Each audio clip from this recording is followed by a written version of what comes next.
আপনি এখন মারা গেলে মানুষ আপনার মোবাইলে চেক করে দেখবে এটাতে গান আছে, সিনেমা আছে। গান সিনেমা মোবাইল থেকে ডিলিট করে দেন, তওবা করেন। পৃথিবী সাক্ষী হয়ে যাবে যে এই ছেলেটা মারা গেছে, ওর মোবাইলে তো সিনেমা আছে, ওর মোবাইলে নাটক আছে। মানুষ সাক্ষী হয়ে যাবে আপনার গুনাহের। মোবাইল থেকে আপনি গান ডিলিট করে দেন, নাটক ডিলিট করে দেন। বন্ধুরা চাপ দিয়ে আমারে ফেসবুক খোলাইছিল, আমারে ফেসবুকে ইসলামী লেখালেখি করতাম। কিছুদিন পর বুঝতে পারলাম এখানে সময় লেখালেখি যদিও আমি করি, মানসিক যুদ্ধে লিপ্ত হইতে হয় ফেসবুকে। মানুষ পক্ষে লেখে, বিপক্ষে লেখে। পার্মানেন্টলি আমি ডিলিট করে দিচ্ছি, আমার কোনো ফেসবুক নাই। আমার জীবন কি চলে না বলেন? চলে, আগের চেয়ে ভালো চলতেছে। আমি যুবক ভাই যারা আছেন, যাদের মোবাইলে গান আছে, আপনি একবার ভাবেন আপনি মারা যাওয়ার পর আপনার মোবাইল তো আপনার অন্যরা চেক করবে, যারা আপনার খুব ভালো জানে, চেক করে দেখবে ওখানে গান, সিনেমা, নাটক, এমন অশ্লীল কিছু আছে কল্পনাও করতে পারবে না। ছি ছি, ওর মোবাইলে এগুলো,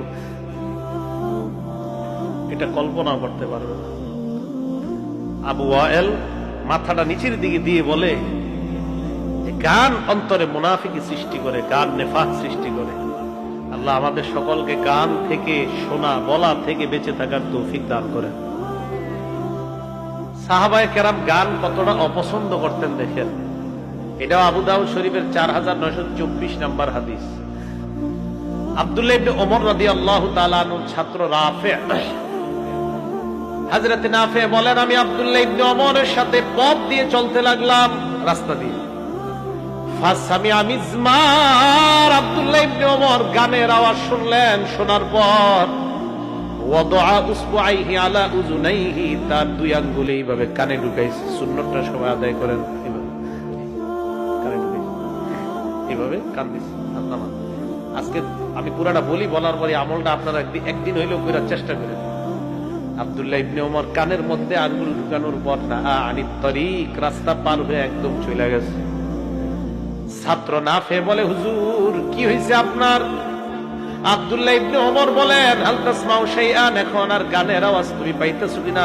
যন্ত্র, বাদ্যযন্ত্রের আওয়াজ তুমি শোনো কিনা? আব্দুল্লাহ ইবনে ওমরের ছাত্র নাফে এইভাবে মাথা নাড়ায় কয়, না না, শুনি না।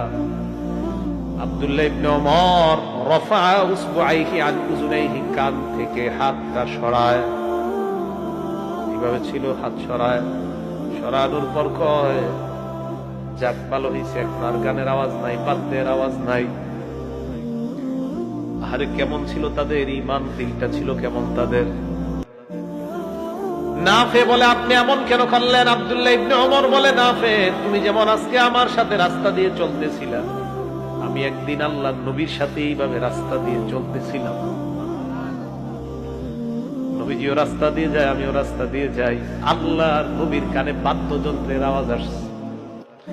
নবীজিও ঠিক আজকে আমি যা করলাম, হাদিসের ইবারত, ফাসামিয়া মিসলা যালিক ফাসনা মিসলা যালিক, ফাসামিয়া মিসলা যালিক ফাসনা মিসলা যালিক। আল্লাহর নবী গানের আওয়াজ শুনছে, বাদ্যযন্ত্রের আওয়াজ শোনার পর এইভাবে কানের মধ্যে আঙ্গুল ঢুকায়, ঢুকানোর পর এইভাবে আল্লাহর নবী কানটার মধ্যে আঙ্গুল ঢুকাইয়া দিছে।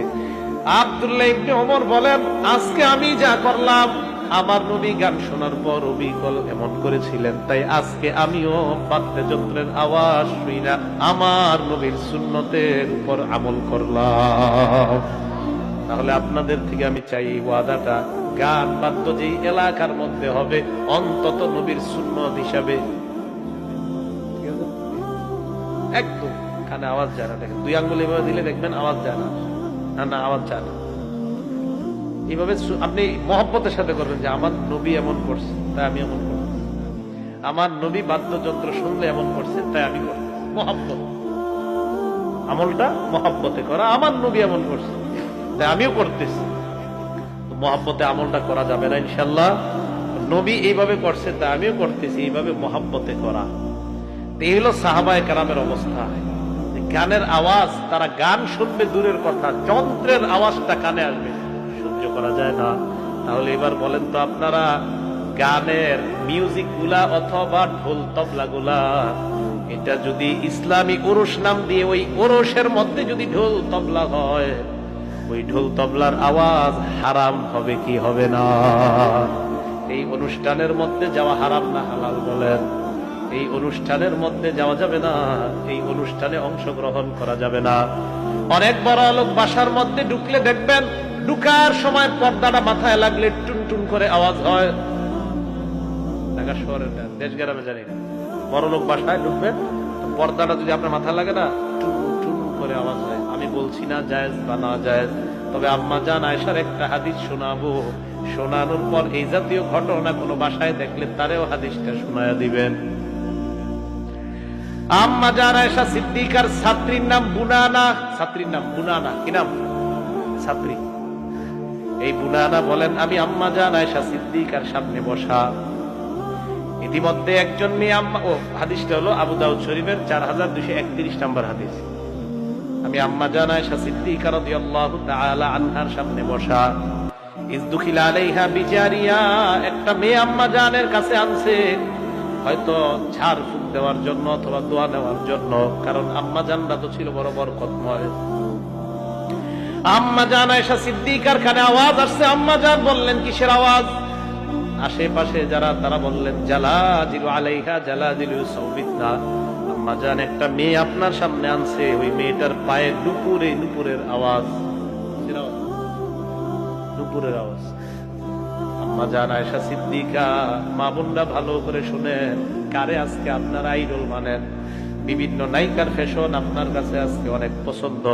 আম্মা জান আয়েশা সিদ্দিকার সামনে সারা দুনিয়ার সুন্দরীদেরকে দাঁড় করায় দিবা, আম্মা জানের সৌন্দর্যের সামনেও তারা দাঁড়াতে পারবে না। এত সুন্দর ছিলেন আমাদের আমাদের নবীজি। মহব্বত করে ডাকতেন ইয়া হুমায়রা, এ লাল সুন্দরী। সুবহানাল্লাহ। আমাদের নবীজি আয়েশা সিদ্দিকাকে বলতেন ইয়া হুমায়রা, হুমায়রা মানে লাল সুন্দরী। নবীজি আম্মা জান আয়েশাকে বলতেন এ লাল সুন্দরী। কতটা সুন্দর ছিলেন আম্মা জান আয়েশা সিদ্দিকা। লম্বা বলেন, আম্মা জান আয়েশা সিদ্দিকা লম্বা বলেন, তাও দুনিয়ার নারীদেরকে বলবেন কিয়ামতের মাঠে তো দেখা হবে, সেদিন দাঁড়ায়। আম্মা জান আয়েশা সিদ্দিকা বলতেছিলাম, উনি দেখেন এমন একজন নারী নবীজির কাছে কতটা প্রিয়। নবীজি বলেন খাবারের মধ্যে সারিদ আমার কাছে যেমন প্রিয়, নারীদের মধ্যে আয়েশাও আমার কাছে এমন প্রিয়। সারিদ কারে কয় জানেননি? আমলটা কইরেন, বলে দিমু। রুটি টুকরা টুকরা করবেন, বলেন তো কি? টুকরা টুকরা করে গোস্তের ঝোলে ভিজাবেন, গোস্তের ঝোল বাটিতে, রুটি টুকরা টুকরা